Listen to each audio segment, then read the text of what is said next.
సమంత రెండో పెళ్లి చేసుకుంటుంది అంటూ చాలా రోజుల నుంచి సోషల్ మీడియాలో ప్రచారం జరుగుతోంది.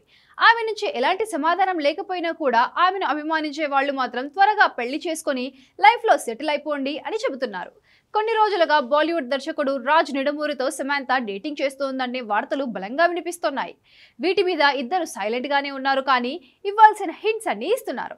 వీళ్ళ తీరు చూస్తుంటే త్వరలోనే పెళ్లి చేసుకుంటారేమో అనిపిస్తుంది కూడా. ఎక్కడికి వెళ్ళినా కూడా జంటగానే వెళ్తున్నారు.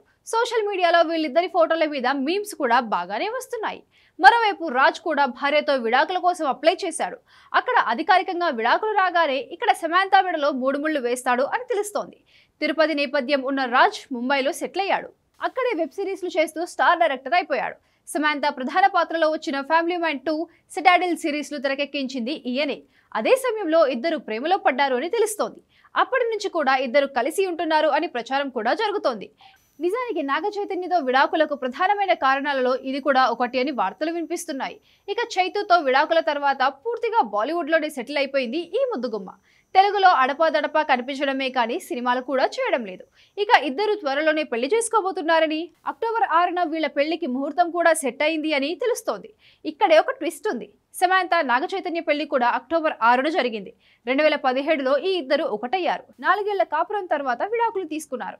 ఇప్పుడు మళ్ళీ సేమ్ అదే తేదీకి రెండో పెళ్లి చేసుకోవాలని సమంత ఆలోచిస్తున్నట్లు తెలుస్తోంది. ఒకవేళ ఇదే నిజమైతే మాత్రం నిజంగా అదొక పెద్ద వింత. ఒకే తేదీకి 2 సార్లు పెళ్లి చేసుకున్న హీరోయిన్ గా చరిత్ర సృష్టిస్తుంది సమంత. ఏదేమైనా కూడా విడాకుల తర్వాత నాగ చైతన్య మరో పెళ్లి చేసుకుని హాయిగా ఉన్నాడు. మరి సమంత కూడా ఇంకో పెళ్లి చేసుకుని ప్రశాంతంగా ఉండాలి కదా అంటున్నారు ఆమె అభిమానులు. అందుకే చాలా రోజుల నుంచి మీకు నచ్చిన వారిని పెళ్లి చేసుకోండి అంటూ సోషల్ మీడియాలో పోస్టులు పెడుతూనే ఉన్నారు. ఇప్పుడు వాళ్ళ ఎదురు చూపులకు సమాధానం దొరికేలా ఉంది. అన్ని అనుకున్నట్లు జరిగితే 2025లోనే కుమారి సమంత కాస్త శ్రీమతి సమంత అయిపోయేలా కనిపిస్తోంది. అదే జరగాలని, ఆమె హ్యాపీగా ఉండాలని అభిమానులు కూడా కోరుకుంటున్నారు. ప్రస్తుతం హిందీలో రక్త బ్రహ్మాండ అనే సిరీస్ చేస్తోంది సమంత.